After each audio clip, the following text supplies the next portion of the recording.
হাইরে মুসলমান, আজকে গাজা ফিলিস্তিনে মার খাচ্ছে মুসলমান, চারিদিকে হাহাকার চলছে। গাজা আর ফিলিস্তিনের ফটোগুলো দেখুন, যেগুলো ভেঙে গেছে স্তূপের ভেতরে, ওই ভাঙা চূড়া পাত্রগুলো নিয়ে বাচ্চা বাচ্চা ছেলেরা খাবারের লাইনে দাঁড়িয়েছে, খাবারের লাইন। আপনি কি মনে করছেন ডোমকলে বাস করছি? মুর্শিদাবাদ জেলায় 75% মুসলমান, আমরা ভালো জায়গায় আছি। আল্লাহ রসুল সাল্লাল্লাহু আলাইহি সাল্লাম বলেছেন পৃথিবীতে মহাযুদ্ধ হবে, হাদিসে আছে মহাযুদ্ধ। গোটা পৃথিবীটা এই যুদ্ধ লেপেটে আসবে। 20 কোটি মুসলমানের প্রাণহানি হবে গোটা পৃথিবী, 20 কোটি। এই তো শুরু হয়েছে। আরব দুনিয়াকে দেখতে পাচ্ছেন না, দুম্বা খাচ্ছে, উট খাচ্ছে, ফাংশন করছে, নাচ গানা করছে। দুবাই, কাতার, আরব আমিরাত, কুয়েত, এদের মজাটাও বেরোবে। সবাই এই যুদ্ধের লেপেটে আসবে, তবেই তো কিয়ামত সংগঠিত হবে। গোটা পৃথিবীতে মহাযুদ্ধ হবে। সেই যুদ্ধটা আল-আকসা নিয়ে নয়, গাজা ফিলিস্তিন নিয়ে নয়, যুদ্ধটা হবে ফোরাত নদী শুকিয়ে গিয়ে সোনার পাহাড় বের হবে। আল্লাহ রসুলের হাদিস। আর সেই সোনার ভান্ডার নিয়ে গোটা পৃথিবী যুদ্ধে জড়াবে। খোরাসান থেকে একটা দল বের হবে, সেই দলটাই হবে সব থেকে পৃথিবীর শক্তিশালী, অত আধুনিক অস্ত্র নিয়ে তারা যুদ্ধে নামবে। সেই দলটাই হবে ইমাম মেহদির দল। জোরে বলুন সুবহানাল্লাহ। তারা যখন যুদ্ধ করতে লাগবে, পৃথিবীর আর একটা শক্তিও তাদের সামনে দাঁড়িয়ে টিকতে পারবে না। আর তারা গিয়ে আল আকসায় ঝান্ডা গাড়বে, পৃথিবীতে ইসলাম প্রতিষ্ঠিত হবে। যারা ভাবছে আর স্বপ্ন দেখছে, আমাদের দেশের অন্ধভক্ত থেকে শুরু করে গোবরখোর আর মুতখোররা, কান খুলে শুনে নাও। যারা স্বপ্ন দেখছো কোরআনকে মিটাবো, ইসলামকে মিটাবো, আমার আল্লাহ কোরআনে ওয়াদা করেছেন ফালান তাজিদ লি সুন্নাতিল্লাহি তাবদীলা। কিয়ামত পর্যন্ত আমার বিধানের একটা জের জবরকে পরিবর্তন করার ক্ষমতা পৃথিবীর কোন শক্তির নাই। জোরে বলুন সুবহানাল্লাহ। আপনি এটা বিশ্বাস রাখুন, এটার উপরে ঈমানকে টিকিয়ে রাখুন, কেউ করতে পারবে না। ইসলাম প্রতিষ্ঠিত হবে গোটা পৃথিবীতে, ইসলামের ডাঙ্কা বাজবে, ইসলামের ঝান্ডা। যেমন বলে দিই, ওই খপ্পরে পড়বেন না। গোলাম আহমদ কাদিয়ানির দল, কাদিয়ানি একটা ফিরকা, তাদেরকে প্রত্যেকটা পৃথিবীর উলামারা কাফের ফতোয়া দিয়েছে, ইসলাম থেকে তারা বঞ্চিত, ইসলাম থেকে বাইরে। তাদেরকে এই ফতোয়া তাদের উপরে গোটা পৃথিবীর মুক্তিরা লাগু করেছে। কেন? তারা বলে তাদের মধ্যে দুটো দল আছে। এক দল বলছে গোলাম আহমদ কাদিয়ানি হচ্ছে ঈসা মাসীহ, নাউজুবিল্লাহ। তার সঙ্গে স্বপনে যুদ্ধ হয়েছিল। কার স্বপনে মুনাজারা হচ্ছে? কার? শাহ আতাউল্লাহ বুখারী রহমাতুল্লাহ আলাইহি স্বপনের ব্যাখ্যা।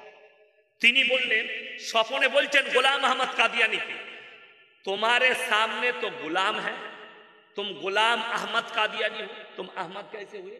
तो তিনি উত্তর দিচ্ছেন গোলাম আহমদ কাদিয়ানি। সেই শয়তান বলছে गुलाम तो हमारे माँ बाप ने गलती से लगा दिया, असल में मैं अहमद हूं। শাহ আতাউল্লাহ বুখারী रहमतुल्लाह अलैहि उत्तर দিচ্ছে, मैं अल्लाह बोल रहा हूं, तू हरगिज नबी नहीं है, तू शैतान। बोले तुम अल्लाह कैसे हुए? बोले मेरे माँ बाप ने आता गलती से लगा दिया, असल में तो मैं अल्लाह बोल रहा हूं। এটা ব্যাখ্যা আছে, শাহ আতাউল্লাহ বুখারী रहमतुल्लाह अलैहि লিখেছেন বাজাবতা। কার জন্য? গোলাম আহমদ কাদিয়ানি। গোলাম আহমদ কাদিয়ানি ছেলে তার কিতাবে লিখেছে বাপের জন্য, আমার আব্বা এত ভালো নবী ছিল, এত সরল ছিল, যে ভোরের বেলায় নামাজ পড়তে যাচ্ছে, পাগড়ি মনে করে আমার মায়ের ছায়াটা লেপটিয়ে চলে গেছে। আমরা গরু, ওটা পাগল, নাহলে গাঁজাখোর হবে। গোলাম আহমদ কাদিয়ানি সাবধান, ঈমান ধ্বংস হয়ে যাবে। তাদের মধ্যে দুটো দল, একজন বলছে সেই হচ্ছে আখরি নবী, আর আল্লাহ কোরআনে বলেছেন পৃথিবীতে আর কোন নবী আসবে না, নবুওয়া খাতাবান নবিয়্যিন, নবুওয়াতের দরজা আল্লাহ বন্ধ করেছেন। আর রাসূল বলেছেন আমার পরে যদি আল্লাহ কেউ কি নবুওয়াত দান করতেন, তিনি হচ্ছেন হযরতে উমরে ফারুক রাদিয়াল্লাহু তাআলা। জোরে বলুন না সুবহানাল্লাহ। এই শয়তান কি করে পাবে? পাঞ্জাবে জন্ম নিয়েছে, মিথ্যাবাদী দল। শুধু তাই নয়, তাদের আর একজনের আকীদা হচ্ছে একটা দলে যে ঈসা মাসীহ ওই ছিল, মারা গেছে, এই আকীদা যার কাছে পোষণ করবে সে বেঈমান হয়ে যাবে। আল্লাহ রাব্বুল আলামিন হযরতে ঈসা মসিহকে তুলে নিয়েছেন। হাদিসে আছে রাসূল আকরাম সাল্লাল্লাহু আলাইহি সাল্লাম বললেন, আসরের নামাজে দামাস্কের মসজিদে আসরের নামাজে নামানো হবে হযরতে ঈসা মসিহকে। কখন? যখন দাজ্জালের আবির্ভাব চলবে। এখন তো মানুষ ঈমান হারাচ্ছে কি দেখে? দুটো আশ্চর্য বিষয় দেখে ঈমান হারিয়ে ফেলছে। আপনার ঈমান এত দুর্বল। আমি সেদিনে দেখছিলাম মোবাইলে, উত্তরপ্রদেশের একটা মুসলিম পরিবার, সে গেছে বাগেশ্বর ধাম বাবার আশ্রমে, সেখানে বক্তব্য চলছে, যেখানে বাবা পর্চি বানায়। গিয়ে বলছে, বাবা মাথায় আমাদের মতো টুপি আছে, बाबा मैं मुसलमान हूं, हमारा परिवार मुसलमान है, हमारा कुछ बात है, हम आपसे बात करना चाहते हैं, हमारा प्रॉब्लम है। बाबा संगे संगे पर्ची बना ले, तुम्हारा बाप का नाम यह है, तुम्हारा माई का नाम यह है, तुम्हारा गांव का नाम यह है, तार पुरो डिटेल्स बोले दिले, तुम्हार এই রোগ হয়েছে। কে? বাগেশ্বর ধাম বাবা। तारा बोलছে बाबा के पास कुदरती एक शक्ति है।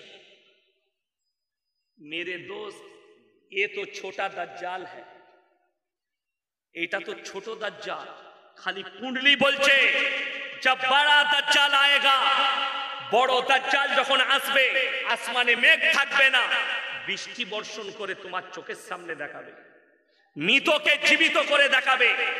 কেন? ওইখানেই ইমানদারের পরীক্ষা করবেন আল্লাহ।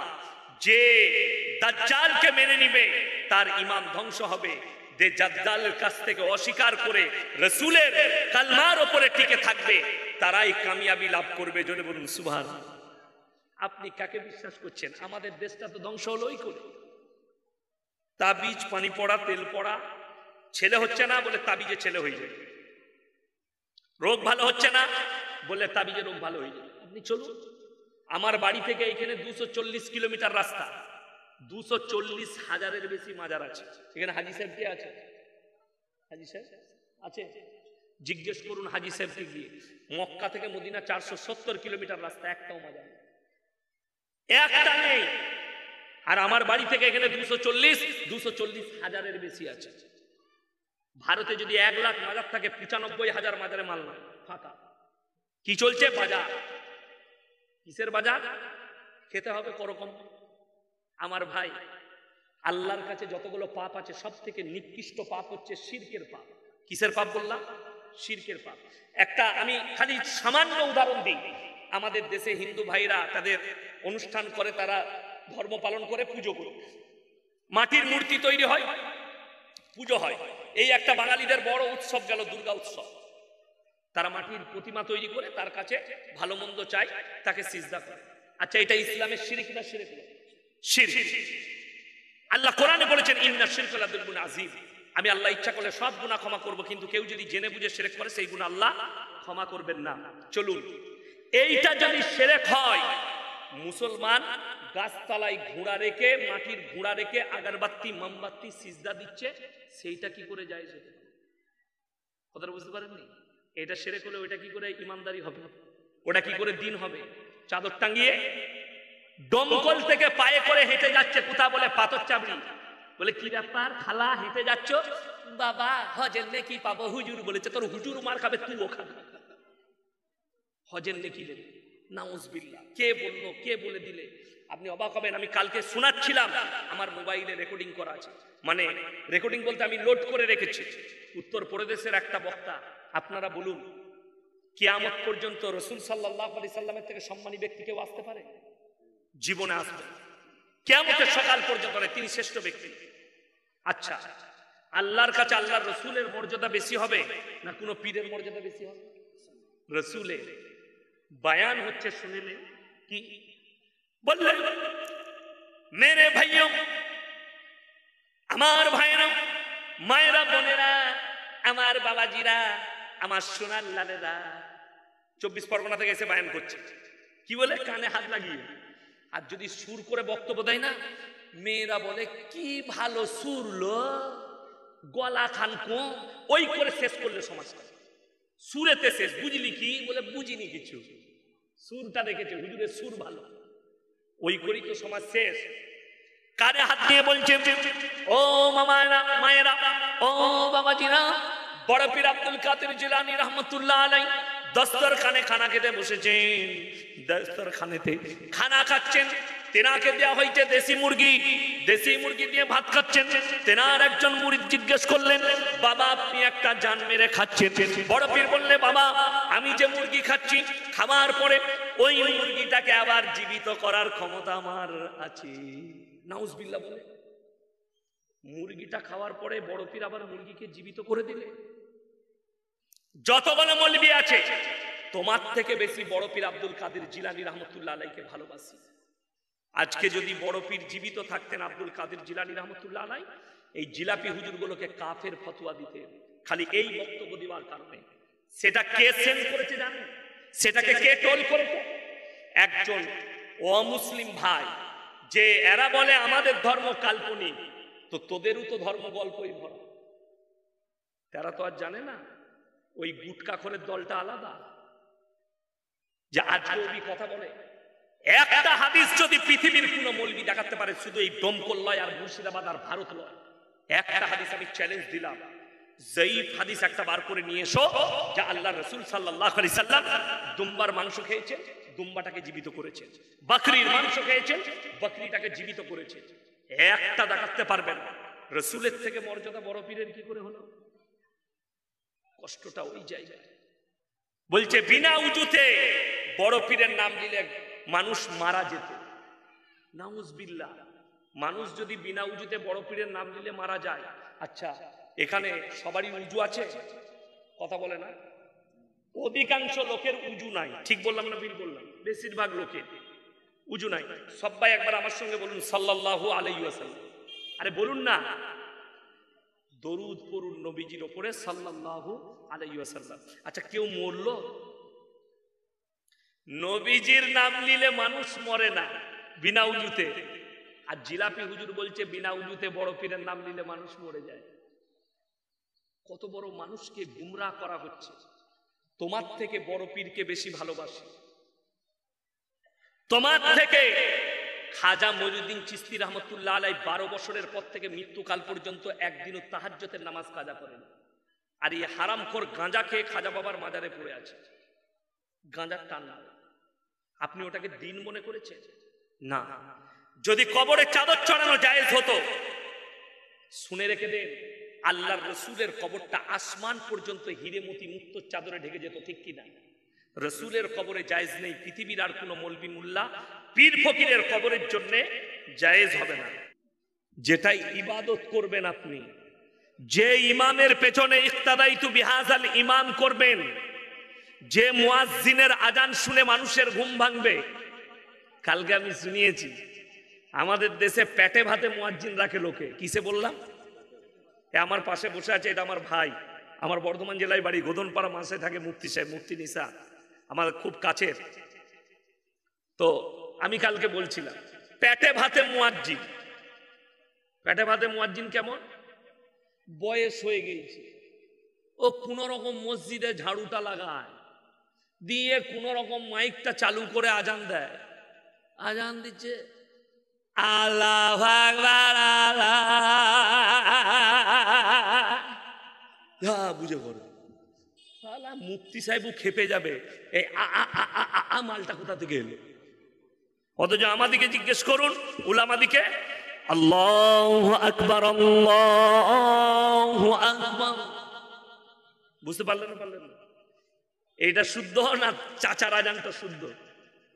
ফজরের সময় মাদ্রাসার তালবিল ইলম আজান দিচ্ছে, আসসালাতু খায়রুম মিনান নাওম। চাচা আজান দিচ্ছে আসসালাতু খায়রুম মিনান নাওম। শালা খয়রুন কোথায় পেলিবে?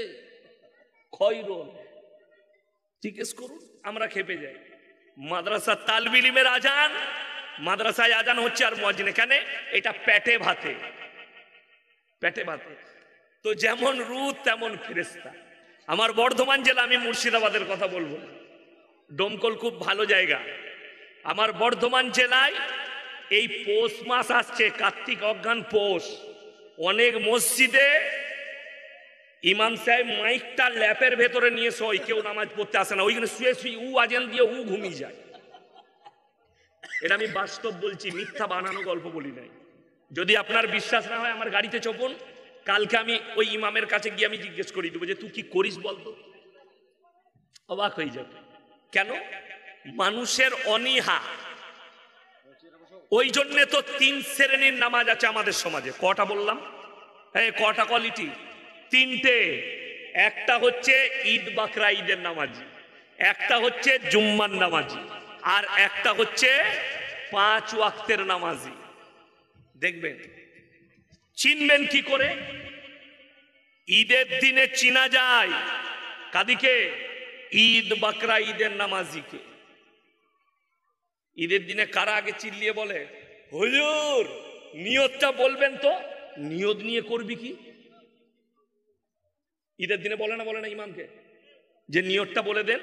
নিয়ত বলা যাবে না। মুফতি সাহেব পাশে বসে আছে, নিয়তটা কেন বলতে যাবে?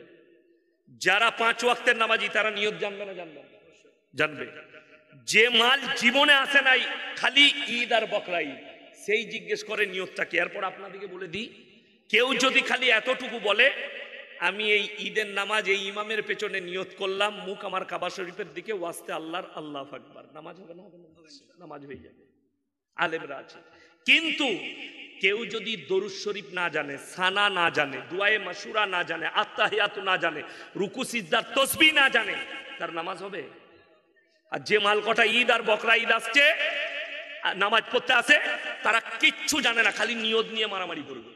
এরকম একটা শ্বশুর একটা তোয়ালি দিয়েছে, লেপটিয়ে ঈদগায় চলে দাঁড়িয়ে বলবেন, কিন্তু আরাম করে একটা কিচ্ছু জানে না, ওই মারামারি করে নিয়ত নিয়ে।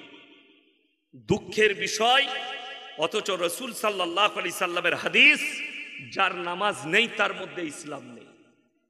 আপনি ভেবে দেখুন, আপনি 5 ওয়াক্তের নামাজি নন, আপনার মধ্যে ইসলাম নেই। আপনি ডোমকলে খুঁজে পাবেন বাস স্ট্যান্ডে, আপনার গ্রামে খুঁজে পাবেন চায়ের দোকানে, সকালবেলায় উঠে ফুটানি করে আমরা নামাজ না পড়তে পারি, কিন্তু জানিস আমার মতো ভালো লোক গ্রামে নেই।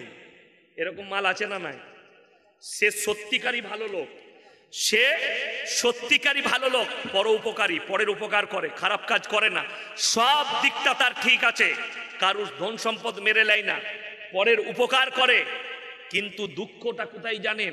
সে বলছে আমি নামাজ রোজা না করতে পারি কিন্তু আমি ভালো লোক।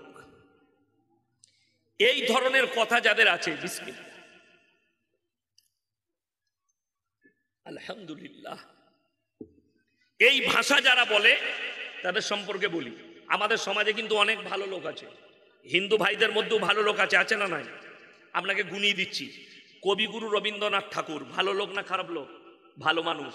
কাজী নজরুল ইসলাম, কবিগুরু রবীন্দ্রনাথ ঠাকুর, ঈশ্বরচন্দ্র বিদ্যাসাগর, বঙ্কিমচন্দ্র, শরৎচন্দ্র, স্বামী বিবেকানন্দ, দামি দামি মনীষী।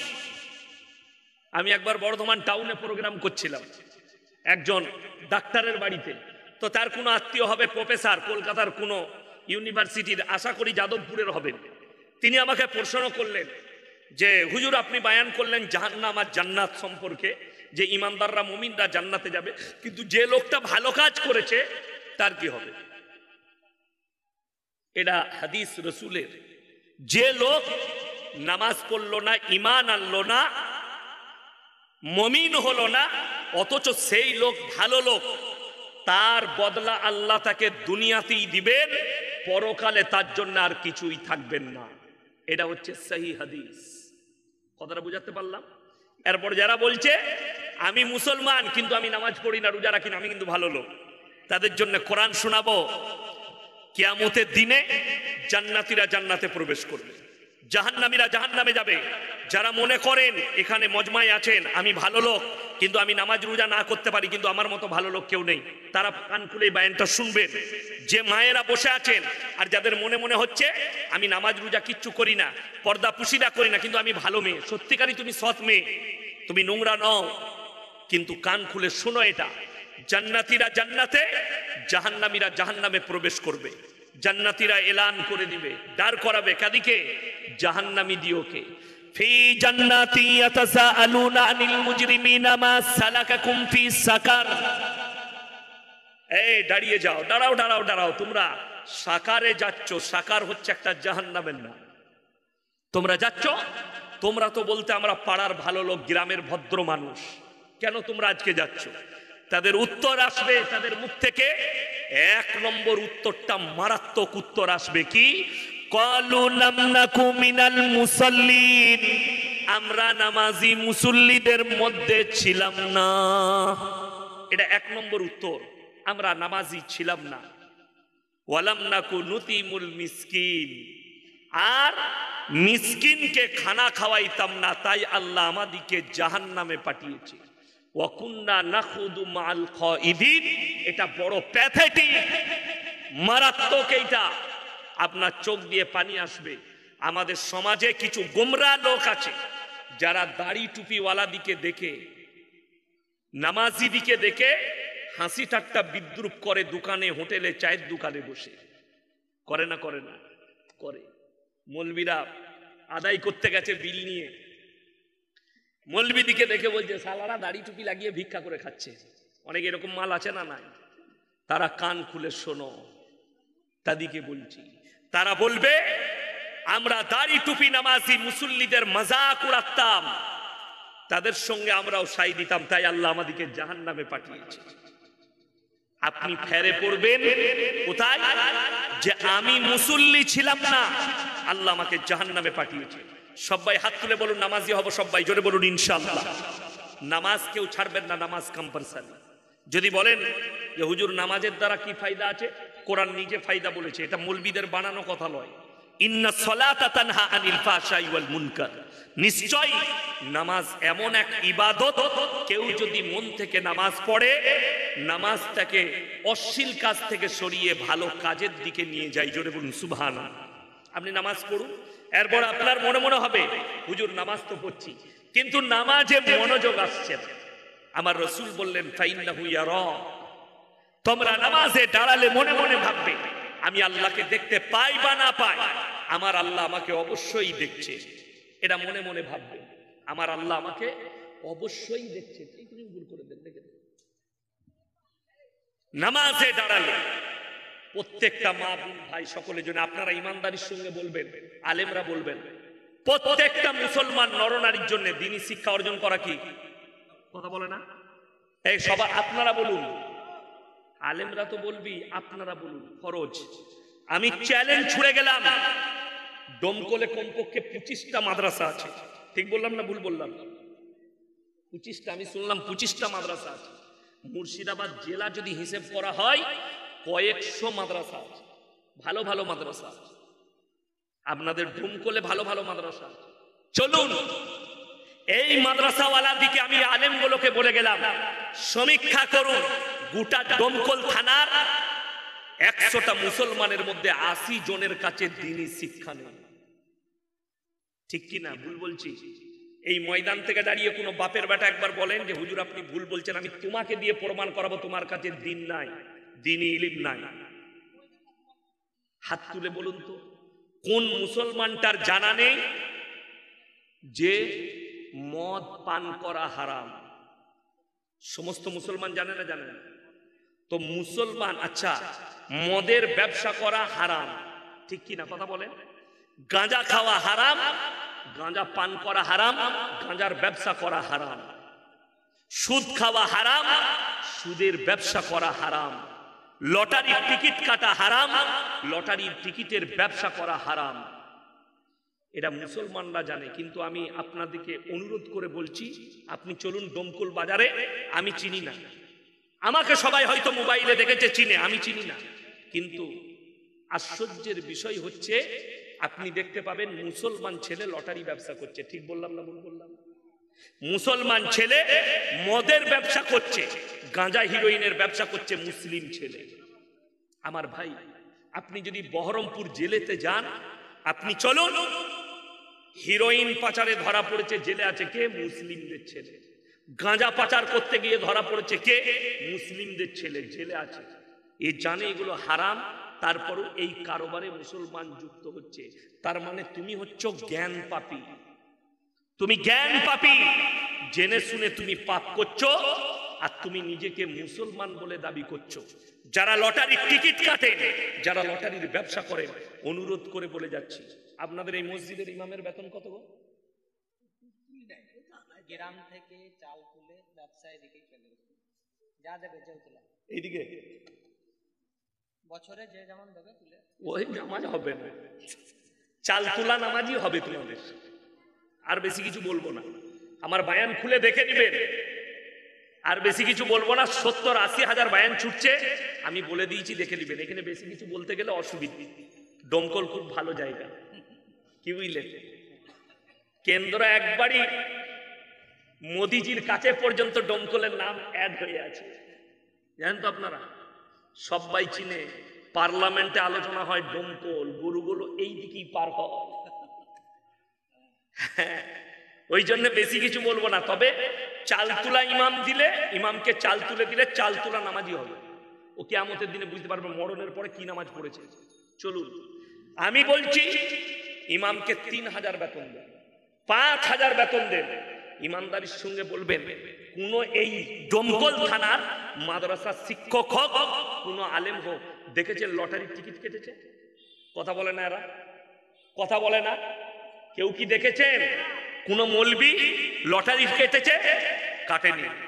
3000 টাকা, 4000 টাকা বেতন, 5000 বেতন, তাকে লটারির টিকিট কাটা লাগেনি। তুমি দিনে 5000 টাকা রোজগার করো, 2000 টাকার লটারি কাটো, তুমি আল্লাহর কাছে কাঁদো যে আল্লাহ তোমার উপরে নারাজ, যে তোমাকে হারাম হালাল জিনিসটা হারাম জায়গায় ইস্তেমাল করে ওই হালাল টাকা হারামে গিয়ে ওই টাকাটা হারাম হয়ে রিটার্ন হয়ে তোমার কাছে আসছে, আর তুমি হারাম খাচ্ছ।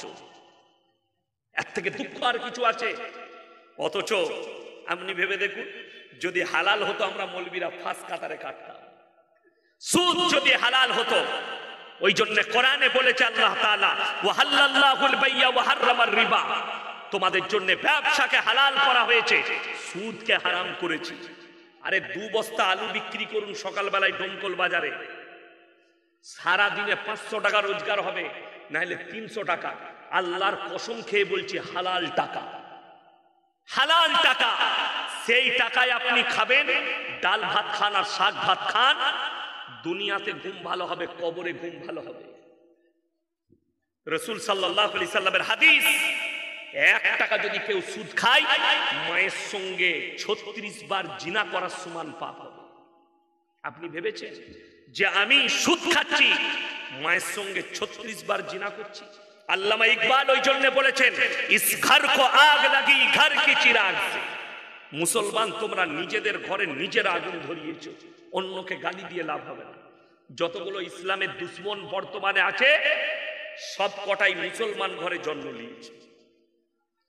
তসলিমা নাসরিন মুসলিম ঘরে জন্ম নিয়েছে, আসাদ নূর মুসলমান ঘরে জন্ম নিয়েছে, জাস্টিস ইনায়েতুল্লাহ মুসলমান ঘরে জন্ম নিয়েছে। কলকাতায় এখন বসে ইসলামের বিরুদ্ধে যে মেয়েটা বলছে, তার নাম হচ্ছে নাজিয়া ইলাহি খান। এই হারামের আওলাদ প্রতিনিয়ত ইসলামকে গালি দিচ্ছে। এরা সব মুসলমান ঘরে জন্ম নিয়েছে, অন্য ঘরে নয়। অথচ নামগুলোও মুসলমান রেখেছে। আমি আপনাদেরকে কি বুঝাতে চাইছি, আপনাদের মনে হয় এখনো বেরেনে ঢুকেনি, যে মুসলমান ঘরে জন্ম নিলে আর গরুর মাংস খেলে মুসলমান হওয়া যায় না, ঈদগায় গিয়ে মাথা ঠুকলে মুসলমান হওয়া যায় না, কাবা ঘরে গিয়ে তওয়াফ করে এলে মুসলমান হওয়া যায় না। যদি কাবা ঘরে তওয়াফ করে মুসলমান হওয়া যেত, তাহলে ভারতের সব থেকে খাঁটি মুসলমান মুমিন মুসলমান হতো শাহরুখ খান। উমরা করে এসছে, কিন্তু তারপর আবার মন্দিরে পুজো করেছে। সব থেকে খাঁটি মুসলমান হতো আমির খান, উমরা করে এসছে, কিন্তু আবার তিলক লাগিয়ে মন্দিরে পুজো করেছে। কিন্তু মুশরিক, কোরআন হাদিসের পরিভাষায় তারা মুশরিক ইসলামে। আপনি কি করে ভাবলেন যে নামটা মুসলমান রেখে দিলে মুসলমান হয়ে যাবে?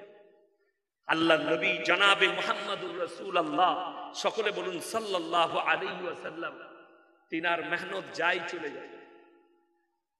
পৃথিবীর মধ্যে এমন একটি কিতাব, আসমানি কিতাব, যে কিতাবের মধ্যে বিন্দু মাত্র সন্দেহ নেই।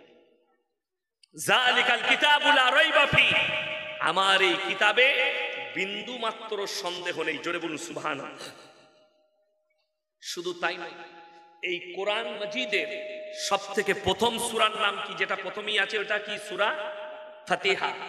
সূরা ফাতিহায় আছে ইহদিনাস সিরাতাল মুস্তাকিম, তোমাদিকে সোজা পথ দেখাবে এই কোরআন। ইয়াকা নাবুদু ওয়া ইয়াকা নাস্তাইন, ইমামও দাঁড়িয়ে পড়ছে, আপনি একা নামাজ পড়লেও পড়ছেন, আল্লাহ তোমারই উপাসনা করি আর তোমারই কাছে ভালো মন্দ চাই। তারপরেও মানুষ আল্লাহর উপরে ভরসা রাখে না, তার বস্তুর উপরে ভরসা রাখছে।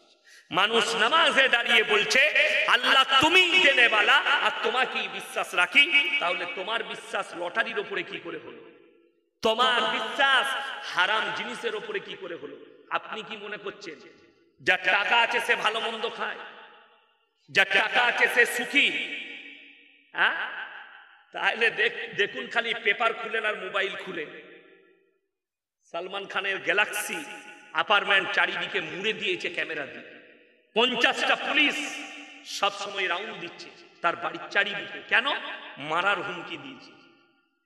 বুঝতে পারছেন? পয়সা আছে কত সুখ, মরার ভয়ে বাড়ি থেকে বেরোতে পাবে না। কে কি খান জানি না। আমরা পড়ার জীবনে পুঁই শাক আলু ডাল খেয়ে মৌলবি হয়েছি, কি বুঝলেন? আল্লাহ তাআলা আমাদিকে স্টেজে আপনাদিকে নিচে করেছে। আপনাদের দস্তরখান জলসা হলে ময়দানে, আলেমদের দস্তরখান মসজিদের ভেতরে, না হলে কারো বাড়িতে। আপনাকে এটা ভাবতে হবে। সব থেকে দামি খাবার আল্লাহ তাআলা আলেমদের দস্তরখানে দিয়ে দেয়। কেন জানেন? আল্লাহ রাব্বুল ইজ্জত রাসূলকে পাঠিয়েছেন। আল্লাহর হাবিব বললেন, হে আমার সাহাবীরা শোনো, যারা আল্লাহর রাস্তায় দিনের পথে থাকবে আল্লাহ মৃত্যুকাল পর্যন্ত ইজ্জতের রুজি দান করবেন। জোরে বলুন সুবহানাল্লাহ। আপনি দিনের উপরে প্রতিষ্ঠিত হন, আল্লাহর উপরে ভরসা করুন। আজ পর্যন্ত কোন মুসলমান যে কাজটা করেছে, নিয়ত করেছে আমার যে কাজ, আমার যে ব্যবসা, এখান থেকে আল্লাহর রাস্তায় একটা সদকা দেব। আজকে আমার মুশাররফ বাবাজি বয়স হয়ে গেছে, বেচারা অনেকক্ষণ চিল্লালেন টাকার লেগে। তার আগে আমার একজন ভাইজান চিল্লাচ্ছিলেন টাকার লেগে আপনাদের কাছে। আরে মুসলমান, টাকার লেগে তোমার কাছে চিল্লাতে হবে? আরে মসজিদ করব, যে যেরকম পাবে দিবে। জাকিরা, রাসূল বলেছেন গচ্ছিত সম্পদ। কিয়ামতের দিনে মানুষ কাঁদবে যে আমি যদি মসজিদে আরো 10 টাকা বেশি দিতাম আমার মঙ্গল হতো। কাঁদবে, সেদিন আর কোনো উপায় থাকবে না। জাকিরা, গচ্ছিত সম্পদ। আপনি ভেবে দেখুন, আমাদের কাছে টাকা নাই, কোটিপতি নয়, পয়সাওয়ালা নয়, আল্লাহ তাআলা কোটি টাকা ব্যালেন্স দেয় নাই আলেম দিকে, কিন্তু দস্তরখান দিয়েছে ইজ্জতওয়ালা দস্তরখান। জোরে বলুন সুবহানাল্লাহ। ইজ্জতের দস্তরখান দিয়েছে। আপনি জান কে কটা ইজ্জতের দস্তরখান পায়, বুঝতে পারবেন। আমার তো যা পরিস্থিতি হয়েছে, আমি তো বাজারে ঘাটে নামতে পারছি না।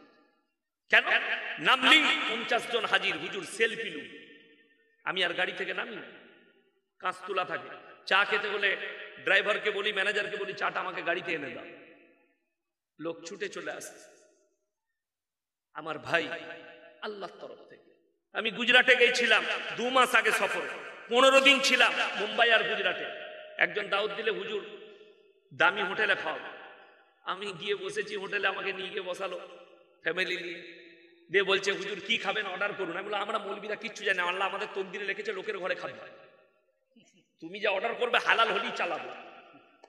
বাস, কি কি সব অর্ডার দিলে, একটা মুরগির রান এরকম গিলাসের ভেতরে মালাই দিয়ে ভরা, কি বুঝলেন, দিয়ে নামিয়ে দিলে আমরা যা দিবি চলে যাবে, অসুবিধা নেই। আল্লাহর শুকর আদায় করলাম। আল্লাহ, আমরা স্বপ্নেও ভাবি না তুমি সেই রুজিগুলো সামনে দাও। কোটিপতি লোক জেলের কুঠরিতে ভাত খাচ্ছে, দেখেন, জেলের কুঠরিতে বসে আছে, তার নাম আল্লাহ, রুজি পাই না। আমার বর্ধমান জেলায় দেখিয়ে দেবো, কোটি টাকার উপরে একটা রাইস মিলের দাম হচ্ছে 15 থেকে 17 কোটি টাকা। মালিক 25-30 কোটির মালিক, তার ছেলে মদ খেয়ে রাত 2টোয় ঘর ঢুকে, বৌমা শুয়ে থাকে পালঙ্গে, ই হারামখোর আন্ডারপ্যান্ট পরে সোফার উপরে পড়ে থাকে। আর একজন নামাজি ব্যক্তি, একজন মুমিন ব্যক্তি এই ডোমকলে সবজি বিক্রি করে, এই লোকের জমিতে কাজ করে, রাতের বেলায় এসে একটু আলু আর ডাল ভাত বিবির সঙ্গে দাস্তারখানে এসার নামাজ পড়ে খেয়েছে, বিবির গলায় ফজর পর্যন্ত ঘুমাতে পেরেছে হাত রেখে। আপনার থেকে সুখী সেই কোটিপতি হতে পারে না, এটা লিখে দিয়ে যান। ওই জন্যে দিন থেকে মানুষ মেহরুম হচ্ছে কেন? বেঈমান কাফেররা একটা মস্ত বড় জাল বিছিয়েছে, সেই জালটা মারাত্মক জাল। সেই জালটা বুঝতে পাচ্ছেন? এই যে মোবাইল, এই মোবাইল হচ্ছে সেই জাল। এই মোবাইল হচ্ছে মারাত্মক জাল। এমন ভাবে বিছিয়েছে, আমাদের সন্তান থেকে শুরু করে, পরিবার থেকে শুরু করে সমাজ ব্যবস্থা ধ্বংসের পথে যাচ্ছে। যখন একটা এমন যুগ গেছে আমরা দেখেছি, আমরা তখন তালবিলিম, কি বলুন তো, আসরের নামাজ পড়ে আমরা ফুটবল নিয়ে বেরিয়ে গেছি খেলতে, নাইলে কবাডি। আমি যখন গুজরাটে পড়াশোনা করতাম কাফলে, তাই আমার এমন বড় একটা টিম ছিল, মুর্শিদাবাদেরও ছেলে ছিল, মালদার ছিল, দিনাজপুরের ছিল, 24 পরগনার ছিল কারি মরহুম আলামিন সাহেব আমার সাথী, দিনাজপুরের খায়রুল ইসলাম বাঙ্গালী আমার সাথী, বর্ধমানের বক্তা কারি আহমদ আলী সাহেব, কারি জিয়াউদ্দিন, মরহুম আব্দুল্লাহ ভাই, কারি আব্দুল্লাহ ইন্তেকাল করেছেন, এগুলো আমার সাথী ছিল। আমাদের টিম এত স্ট্রং ছিল, আমাদের সঙ্গে কবাডি খেলাতে লোক ভয় খেত। এখন কিন্তু মাদ্রাসায় খেলা নাই, কেন? আসরের পরে ছেলেরা মাঠে চলে যাচ্ছে, আমাদের তালবিলিমরা খালি মোবাইল। আমরা রুখতে পারছি না, কেন? আরে আমরা রুখলে কি হবে? বেটাকে তো মোবাইল দিচ্ছে তার মা বাবা, মাদ্রাসাওয়ালারা কানুন করছে, রাবেতা থেকে কানুন করেছে মোবাইল রাখা যাবে না। তার মা যদি দিয়ে দেয় তুমি কি করবে? মা দিচ্ছে, বাপ দিচ্ছে।